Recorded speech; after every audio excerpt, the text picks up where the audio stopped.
بسم اللہ الرحمن الرحیم. In the name of Allah, the Beneficent, the Merciful. رب اشرح لي صدري ويسر لي أمري واحلل عقدة من لساني يفقه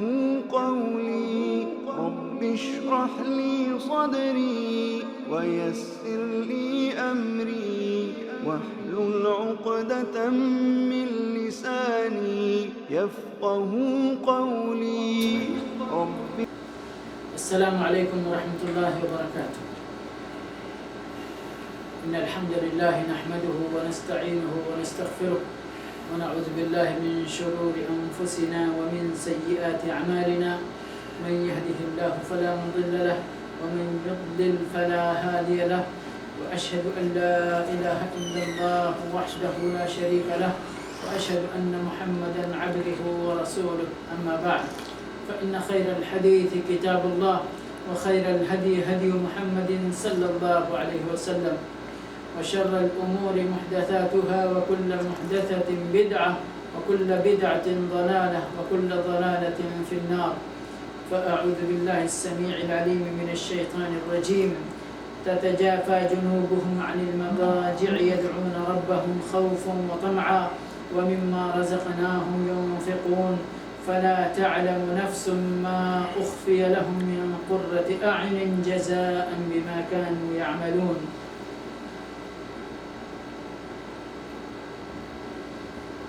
رب اشرح لي صدري ويسر لي أمري واحلل عقدة من لساني يفقه قولي. رب زدني علما رب زدني علما رب زدني علما. سبحانك لا علم لنا إلا ما علمتنا إنك أنت العليم الحكيم. اللهم أرنا الحق حقا وارزقنا اتباعه وأرنا الباطل باطلا وارزقنا اجتنابه.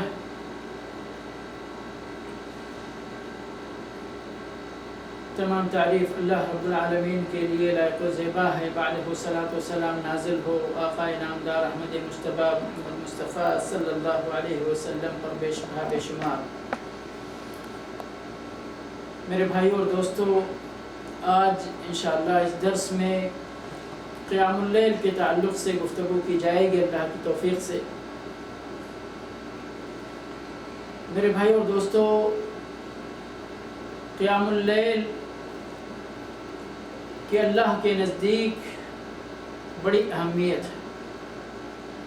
اس کی بڑی قیمت ہے، اور قیام اللیل کرنے والے لوگ اللہ رب العالمین کے نزدیک بڑے ہی مقرب لوگ مانے جاتے ہیں.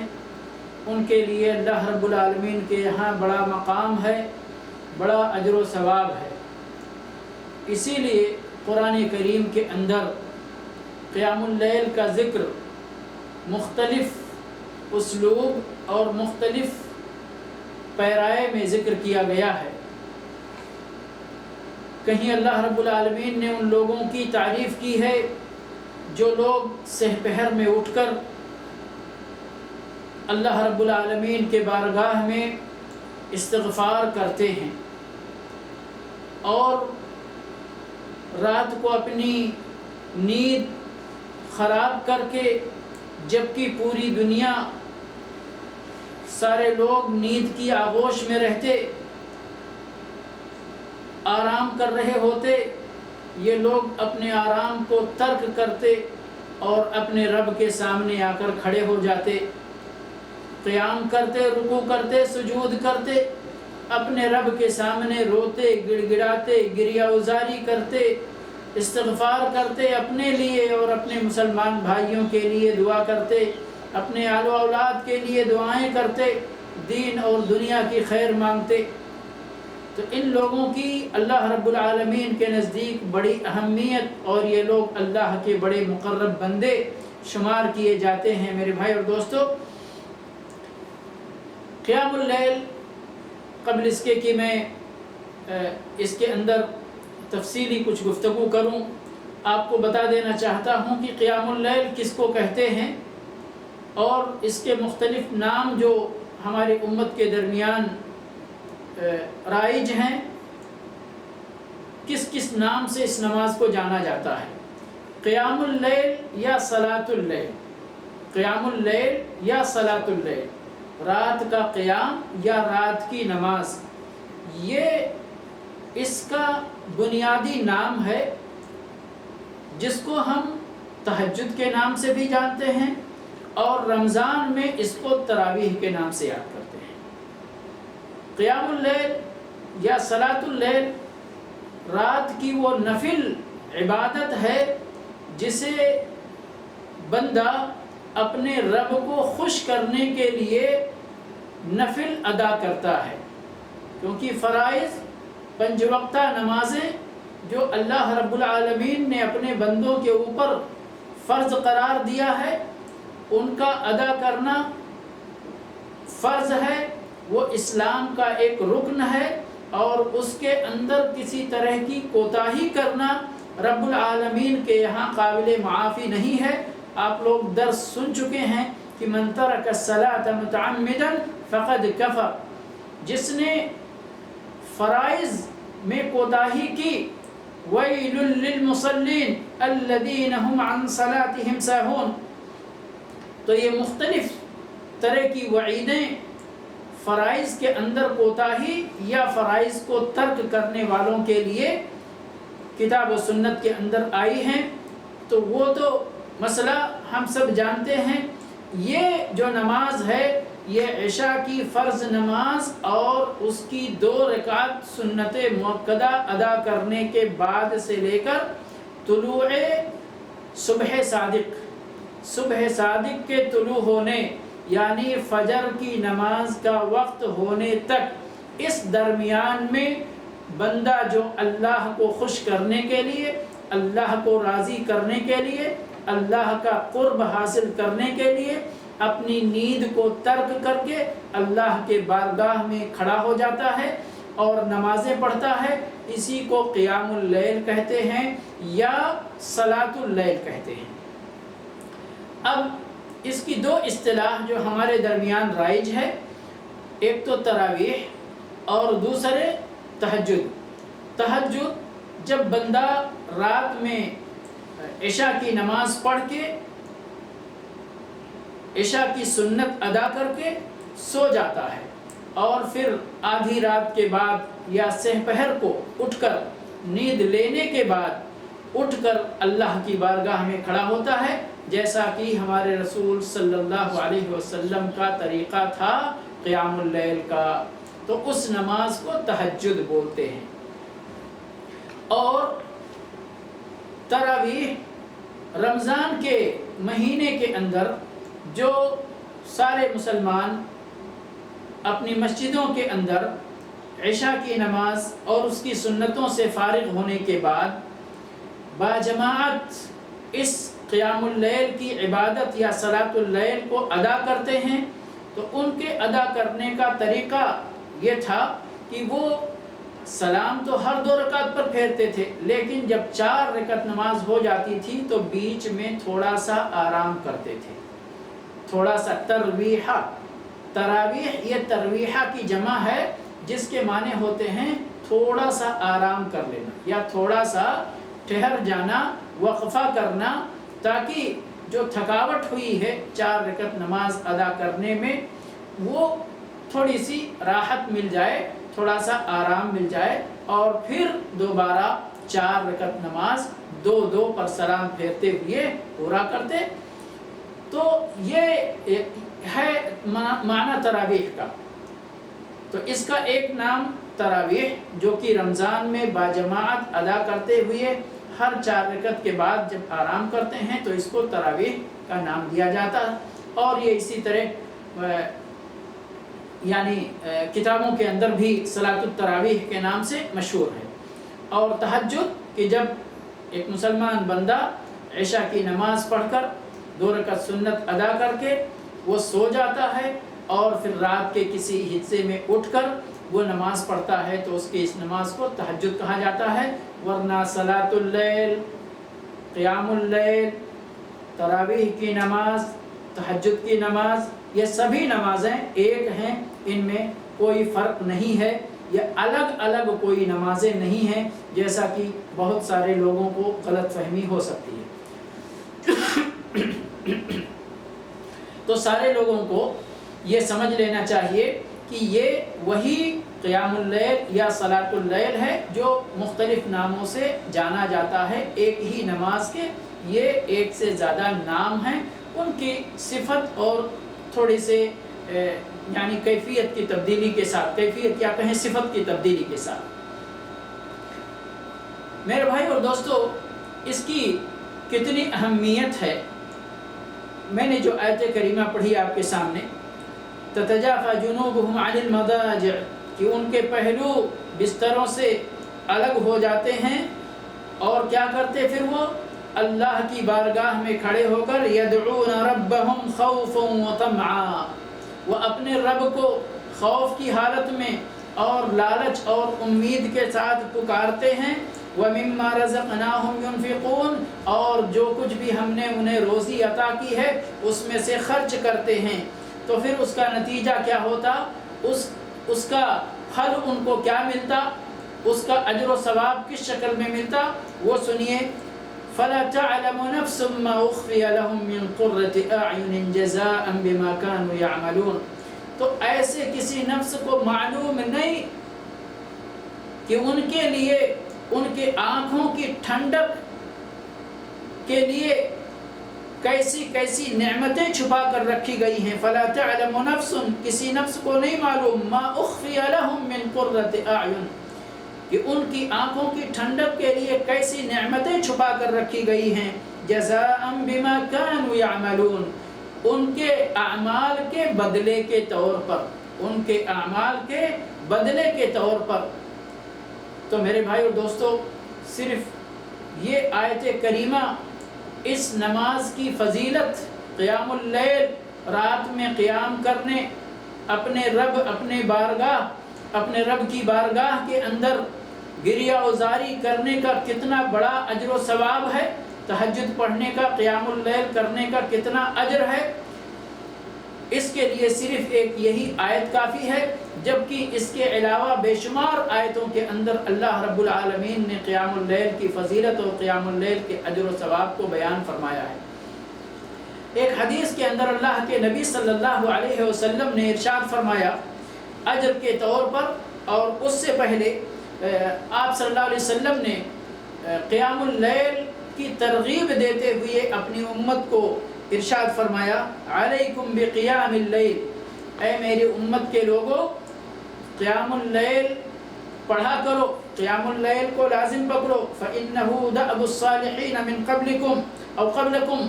اس لیے کہ وہ تم سے پہلے بھی نیک لوگوں کا یہ طریقہ رہا ہے کہ وہ لوگ قیام اللیل کیا کرتے تھے، راتوں کو اٹھ کر اپنے رب کی بارگاہ میں اپنے رب کی قربت حاصل کیا کرتے تھے، عبادت کیا کرتے تھے، وَقُرْبَةً إِلَى اللَّهِ، اور یہ رات میں نمازیں پڑھنا، رات میں اللہ کے سامنے ہاتھ باندھ کر کھڑے ہو جانا، قرآن کی، اللہ کے کلام کی تلاوت کرنا،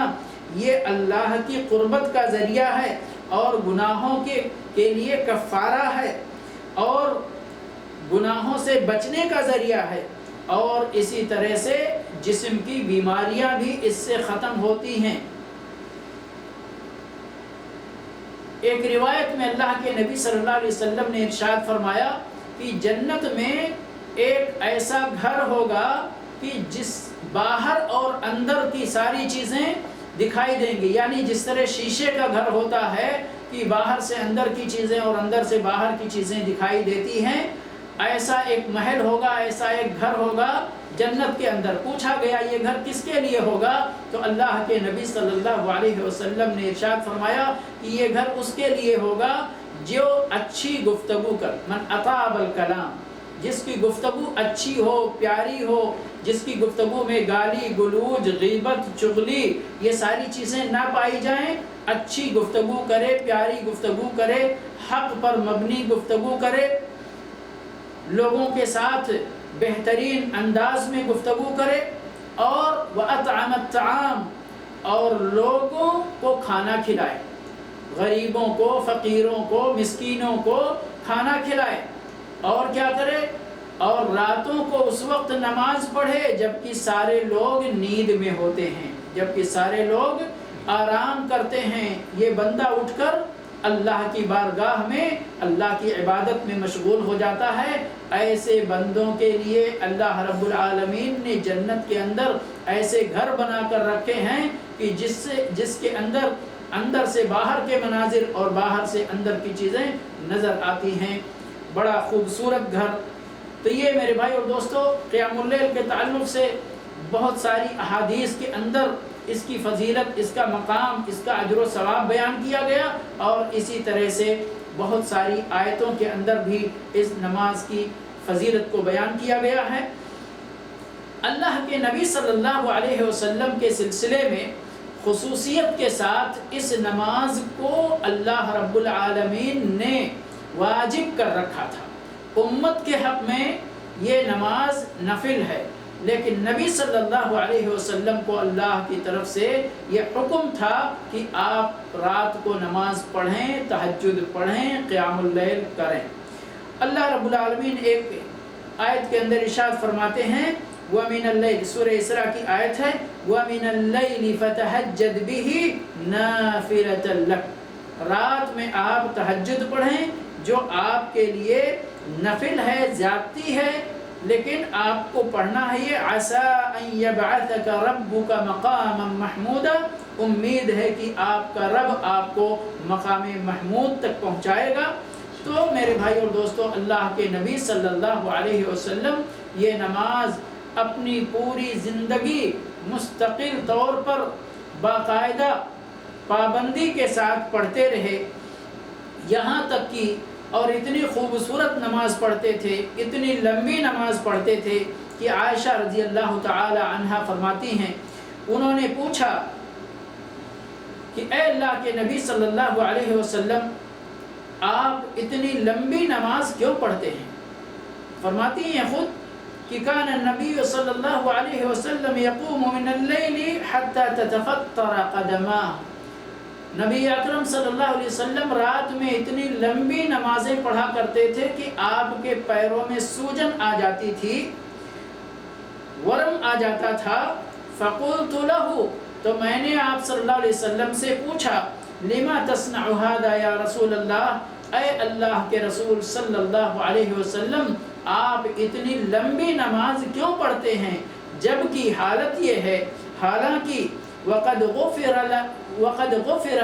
لك ما تقدم من ذنبك وما تأخر، جبکہ آپ کے اگلے اور پچھلے گناہوں کو معاف فرما دیا گیا ہے۔ اللہ رب العالمین نے آپ کے گناہوں کو معاف فرما دیا ہے بغیر آپ کی طرف سے کسی عبادت کا انتظار کیے ہوئے خاص، تو پھر بھی آپ اتنی لمبی عبادت کیوں کرتے ہیں؟ آپ تو بخشے بخشائے ہیں، آپ کو اپنے جسم کو تھکانے کی ضرورت کیا ہے؟ اپنے گناہوں کو بخشوانے کے لیے، یہ تو عام لوگوں کے لیے ہے۔ تو آپ صلی اللہ علیہ وسلم فرماتے ہیں کہ افلا اکون عبدا شکورا، کہ اے عائشہ، کیا میں اپنے رب کا شکر گزار بندہ نہ بنوں؟ یعنی یہ رب کا کرم تھا کہ رب العالمین نے ہمیں نبوت کے لیے چنا، رسالت کے لیے چنا، اس بنی نوع انسانیت کا سردار بنایا، نبیوں کا، رسولوں کا سردار بنایا، اپنے معراج پر بلایا، یہ دین اسلام جیسی شریعت دے کر مجھے بھیجا اور ہر طرح کا انعام ہمارے اوپر کیا، تو کیا میں اپنے رب کا شکر گزار بندہ نہ بنوں کہ رب نے ہمارے اوپر اتنے کرم فرمائے، اتنی نوازشیں رب کی ہوئیں، اتنا انعام ہمارے اوپر رب نے کیا، تو کیا ہم اپنے رب کا شکر گزار بندہ نہ بنیں؟ میرے بھائی اور دوستو، یہاں غور کرنے کا مقام ہے کہ رب العالمین نے اپنے آخری نبی اور رسول صلی اللہ علیہ وسلم کے اگلے اور پچھلے گناہوں کو معاف کر دیا تھا، پھر بھی ہمارے رسول صلی اللہ علیہ وسلم اپنے رب کی عبادت اتنی جستجو آپ کرتے تھے، اتنا جد و جہد کرتے تھے آپ اپنے رب کی عبادت میں کہ آپ کے قدموں میں ورم آ جاتا تھا، اور بعض روایتوں کے اندر ہے کہ کبھی کبھی یہ ورم اتنا زیادہ ہوتا تھا کہ پھٹ بھی جایا کرتا تھا۔ پھر بھی آپ صلی اللہ علیہ وسلم سے جب یہ سوال کیا گیا کہ آپ کیوں اتنی محنت کرتے ہیں جبکہ آپ صلی اللہ علیہ وسلم کے اگلے پچھلے گناہ معاف، تو آپ نے شکر گزاری کی بات کی۔ اور ایک ہم ہیں کہ ہم گناہوں میں لت پت ہیں، پل پل ہم سے گناہ ہوتا ہے، پلک جھپکتے ہم سے گناہوں کا ارتکاب ہوتا ہے، گناہوں میں ڈوبے ہوئے ہیں، اور پھر بھی ہمیں ضرورت محسوس نہیں ہوتی کہ رب کے حضور ہم کھڑے ہو کر قیام اللیل کر کے، رات میں نماز پڑھ کے، تہجد پڑھ کے ہم اپنے گناہوں کے بخشوانے کا ذریعہ پیدا کریں، اپنے رب سے گریہ گزاری کریں۔ تو میرے بھائی اور دوستو، یہ بہت اہم مسئلہ ہے ہماری زندگی کے اندر، نور کیسے آئے، روشنی کیسے آئے، ہم اپنے رب کے سامنے روئیں، گڑ گڑائیں، اپنے رب کا تقرب حاصل کریں، سحپہر کو استغفار کریں رب العالمین کے ساتھ، اس کے سامنے بہت اہم مسئلہ ہے اور ایک مومن آدمی کے لیے بہت اہم عبادت ہے میرے بھائی اور دوستو۔ اور اگر ہم اس عبادت کو اپنے اس ماہ مبارک کے تئیں دیکھتے ہیں تو اس کی اہمیت مزید بڑھ جاتی ہے، اس کی اہمیت مزید بڑھ جاتی ہے، کیونکہ اس ماہ مبارک میں قیام اللیل کے متعلق اللہ کے نبی صلی اللہ علیہ وسلم نے ایک مستقل حدیث ارشاد فرمائی کہ من قام رمضان ایمانا واحتسابا غفر له ما تقدم من ذنبه۔ سال کے 11 مہینوں میں قیام اللیل کی جو اہمیت ہے، جو فضیلت ہے، وہ تو ہے ہی، اس مہینے میں اس کی فضیلت مزید بڑھ جاتی ہے کہ اس کے سلسلے میں اللہ کے نبی صلی اللہ علیہ وسلم نے الگ سے ایک حدیث ارشاد فرمائی جس سے اس کی مزید تاکید ہو جاتی ہے، اور یہ ہمارے گناہوں کے لیے مغفرت کا بہت بڑا ذریعہ ہے، جیسا کہ اللہ کے نبی صلی اللہ علیہ وسلم نے ارشاد فرمایا من قام رمضان ایمانا واحتسابا،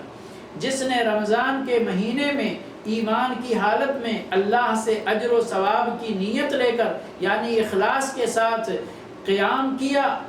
رات میں نماز پڑھی، تو اس کے پچھلے سارے گناہوں کو معاف کر دیا جاتا ہے، اس کی مغفرت کر دی جاتی ہے،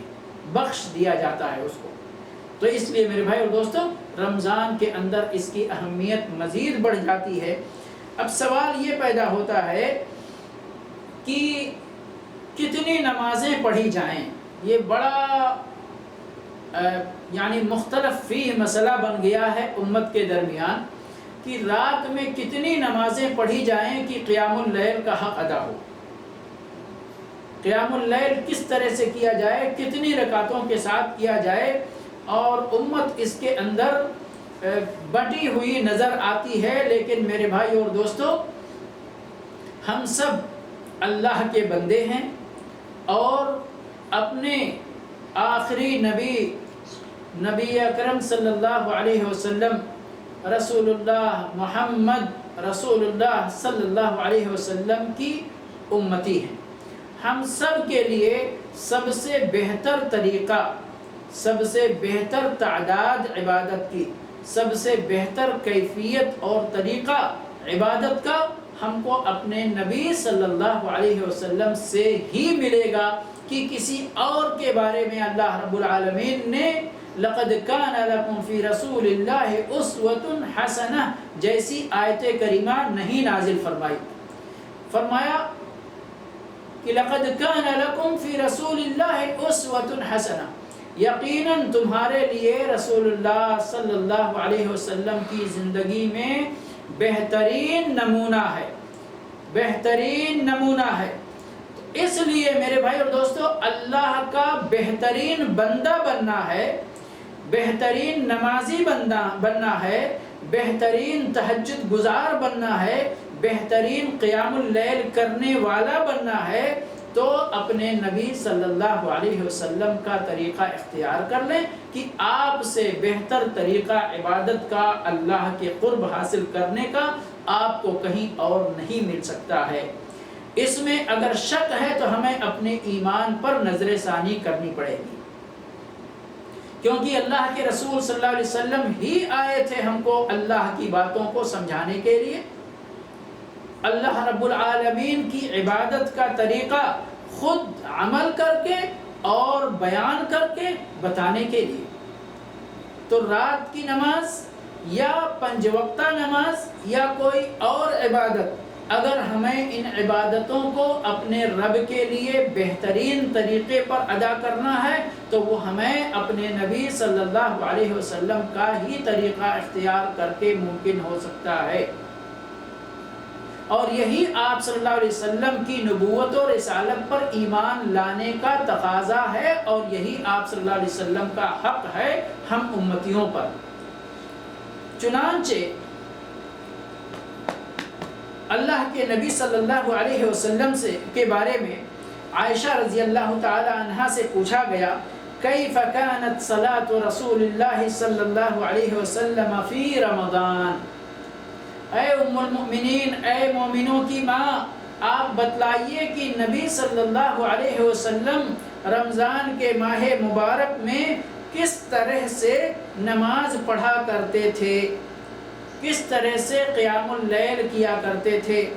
تو عائشہ رضی اللہ تعالی عنہا نے بڑے کھلے لفظوں میں اور گنے چنے لفظوں میں ارشاد فرمایا ما كان يزيد في رمضان ولا في غيره على 11 ركعة۔ اللہ کے نبی صلی اللہ علیہ وسلم نہ رمضان میں اور نہ ہی رمضان کے باہر باقی 11 مہینوں میں کتنی رکعتوں سے، ما كان يزيد 11 رکعتوں سے زیادہ نہیں کیا کرتے تھے۔ یعنی آپ صلی اللہ علیہ وسلم 11 رکعت رات میں نماز پڑھتے تھے، عشاء کی نماز کے بعد اور عشاء کی 2 سنتوں کے بعد 8 رکعت قیام اللیل اور 3 رکعت وتر کی، یہ 11 رکعتیں آپ ادا فرماتے تھے۔ صرف اور صرف ایک روایت کے مطابق 2 رکعت کا مسئلہ ہے، اور اس میں 2 باتیں کی گئی ہیں کہ آپ صلی اللہ علیہ وسلم نماز تہجد کے بعد 2 رکعت نماز پڑھتے تھے۔ اس کے بارے میں کچھ علماء کرام نے کہا کہ بیان کرنے والے کو شبہ ہوا یہ دراصل آپ کی فجر کی 2 سنتیں ہوا کرتی تھی۔ اور اسی طرح سے ایک روایت کے اندر اگر اس روایت کے مطابق اس 2 رکعت کو الگ مان لیا جائے کہ آپ صلی اللہ علیہ وسلم جب تہجد کا آغاز کرتے تھے تو پہلے 2 ہلکی رکعتیں پڑھتے تھے اور اس کے بعد پھر لمبی اصل نمازوں کا آپ آغاز کرتے تھے۔ تو جو بھی ہے، لیکن یہ قیام اللیل کی حیثیت سے عائشہ رضی اللہ تعالی عنہا کی یہ روایت بنیاد ہے، اصل ہے اس کے اندر۔ اور 20 کی روایت، کوئی بھی روایت نبی اکرم صلی اللہ علیہ وسلم کے بارے میں ثابت نہیں ہے۔ اور کچھ لوگوں کا یہ کہنا کہ تہجد کی نماز الگ ہے اور تراویح کی نماز الگ ہے، یہ میرے بھائی اور دوستو اس بندے کی دین کے علم سے نادانی کی دلیل ہے کہ اللہ کے نبی صلی اللہ علیہ وسلم الگ سے کوئی تراویح کی نماز یا الگ سے کوئی تہجد کی نماز ادا نہیں کرتے تھے۔ جو کچھ بھی ہے وہ آپ قیام اللیل یا صلاۃ اللیل پڑھتے تھے، اس کو چاہے آپ قیام اللیل کا نام دیں، تراویح کا نام دیں یا تہجد کا نام دیں، وہ نماز ایک ہی ہے، اس نماز کی حقیقت ایک ہی ہے، اور نام اس کے بدلنے سے اس کی حقیقت نہیں بدل سکتی اور اس کی تعداد رکعات بھی نہیں بدل سکتی ہیں۔ تو اللہ کے نبی صلی اللہ علیہ وسلم نے یہاں پر اللہ کے نبی صلی اللہ علیہ وسلم کے بارے میں حضرت عائشہ رضی اللہ تعالی عنہا نے بڑے صاف الفاظ میں یہ ارشاد فرمایا کہ ما كان يزيد في رمضان ولا في غيره على 11 ركعة، کہ آپ صلی اللہ علیہ وسلم رمضان میں اور رمضان کے علاوہ میں کبھی بھی 11 رکعت سے زیادہ قیام اللیل نہیں کرتے تھے۔ اب اس کے علاوہ اگر کچھ روایتیں ایسی آتی ہیں کہ جس کے اندر ہمیں یہ یعنی سمجھنا ممکن ہے، اس بات کی گنجائش نظر آتی ہے کہ اس سے زیادہ رکعتیں بھی ہو سکتی ہیں، تو میرے بھائی اور دوستو دراصل جیسے 2 روایتیں بہت مشہور ہیں اس سلسلے میں جس سے لوگ ذاتی رکعات کی دلیل پکڑتے ہیں. وہ ایک ہے صلاۃ اللیل مثنی مثنی، کہ رات میں 2 رکعت کر کے نماز پڑھو اور پڑھتے جاؤ، جب صبح کا خطرہ ہو جائے تو 1 رکعت پڑھ لو، یہ تمہاری پچھلی نمازوں کو وتر بنا دے گی. تو یہاں پر لوگوں کا یہ سمجھنا ہے، لوگوں کا یہ کہنا ہے کہ اب نبی صلی اللہ علیہ وسلم نے امت کو اجازت دے دی ہے کہ وہ 2 رکعت کر کے کتنی بھی تعداد چاہے تو پڑھے. یہاں تک یہ بات اسی طرح سمجھ لیجئے. اور ایک روایت کے اندر ہے کہ نبی صلی اللہ علیہ وسلم فرماتے ہیں کہ جب بندہ امام کے ساتھ قیام اللیل کرتا ہے اور اس کے ساتھ لگا رہتا ہے، یعنی بیچ میں امام کو چھوڑ کر پیچھے نہیں ہٹ جاتا ہے، امام کے ساتھ نماز پڑھتا رہتا ہے یہاں تک کہ امام اپنے اس نماز سے فارغ ہو جاتا ہے، تو کتب لہ قیام لیلہ، تو اس کے لیے ایک پوری رات قیام کرنے کا اجر لکھ دیا جاتا ہے. اب آپ غور کریں، حدیث کا معنی اور حدیث کا ترجمہ بالکل یہی ہے. غور کریں کیا اس کے اندر زیادتی رکعات کی گنجائش کی بات کی گئی ہے، یا حقیقت میں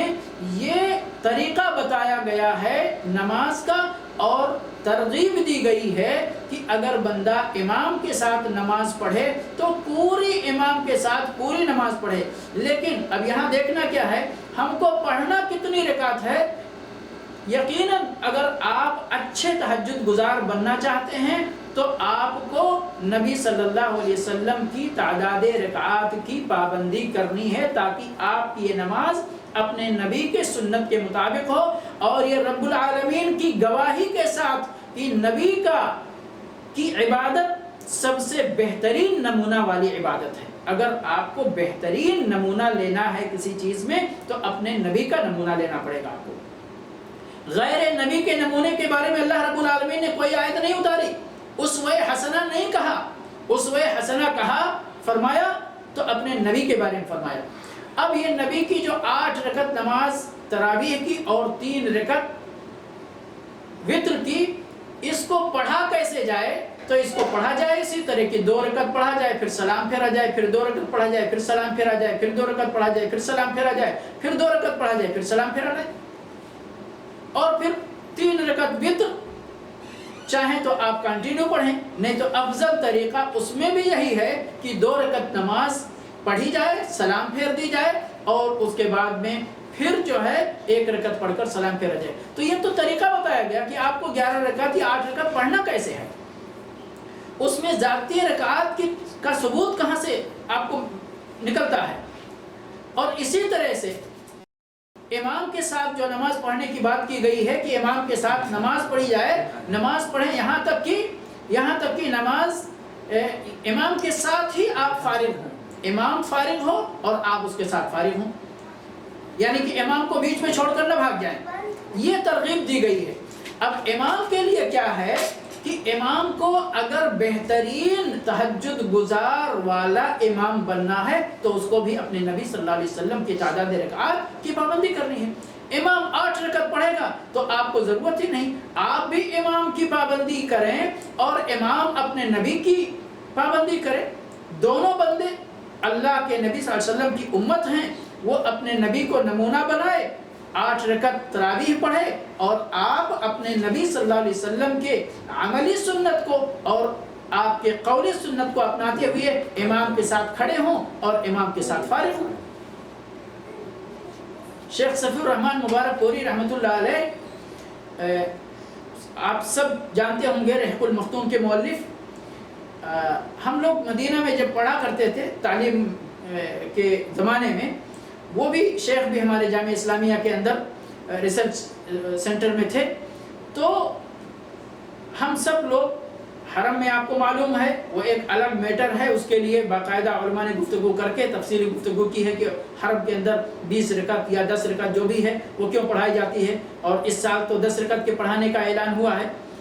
تو 8 رکعت کے بعد شیخ بھی پڑھ کر باہر آ جاتے تھے اور ہم لوگ بھی پڑھ کر نکلتے تھے. شیخ سے ایک بار ایسے ہی ہم لوگوں نے ملاقات میں کہا کہ شیخ اللہ کے نبی صلی اللہ علیہ وسلم نے تو حدیث ارشاد فرمائی ہے کہ جب آپ امام کے ساتھ نماز پڑھیں تو امام کے ساتھ پوری نماز پڑھیں. ہم لوگ تو بیچ میں چھوڑ کر چلے آتے ہیں.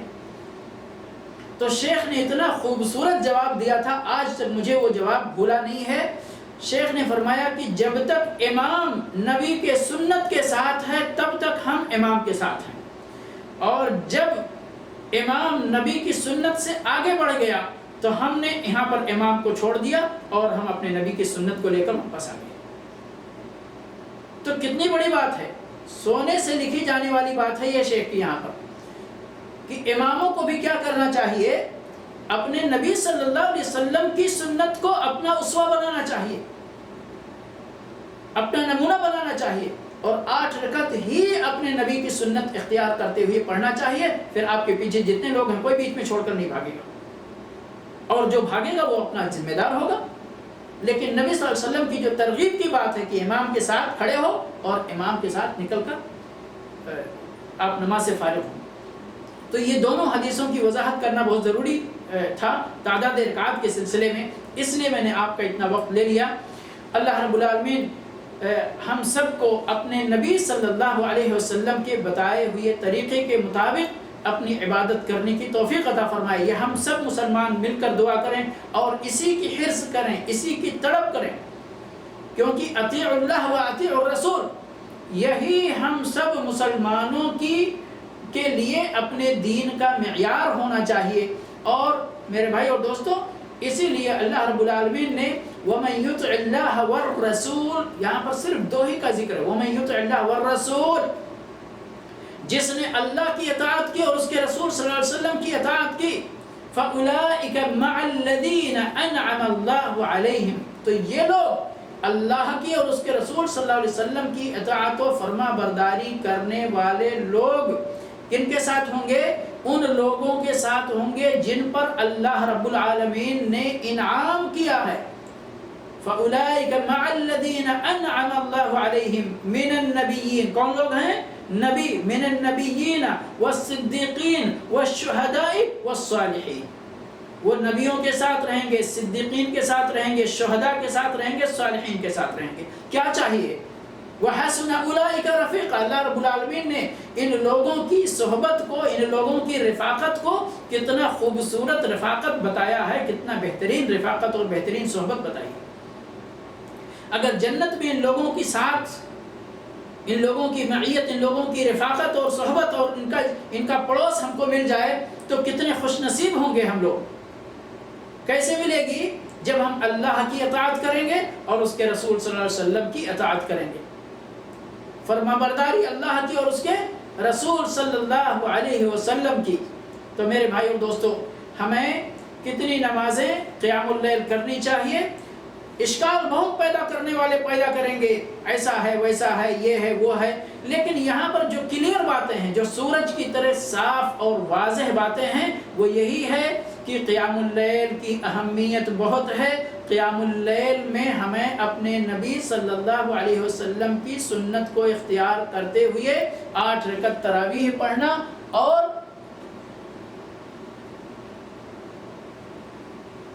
8 رکعت قیام اللیل کرنا،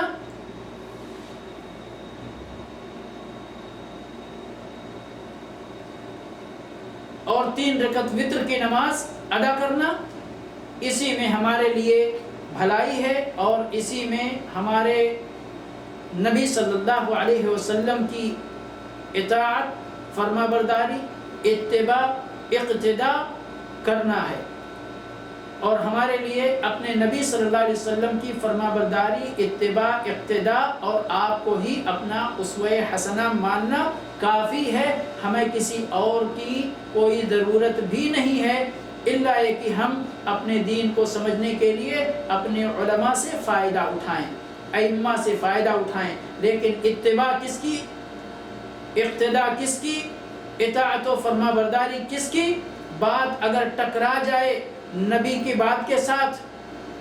غیر نبی کی بات، تو اختیار کس کی بات کو؟ ہمیں اپنے نبی صلی اللہ علیہ وسلم کی باتوں کو اختیار کرنا ہے۔ اللہ رب العالمین ہم سب مسلمانوں کو اپنے نبی کی سچی اتباع، سچی پیروی کرنے کی توفیق عطا فرمائے۔ وآخر دعوانا الحمدللہ رب العالمین، وصلی اللہ علی نبینا محمد وعلی آلہ واصحابہ اجمعین، والسلام علیکم ورحمۃ اللہ وبرکاتہ۔ صدري ويسر لي أمري واحلل عقدة من لساني يفقه قولي رب اشرح لي صدري ويسر لي أمري واحلل عقدة من لساني يفقه قولي رب اشرح لي صدري ويسر لي أمري واحلل عقدة من لساني يفقه قولي رب اشرح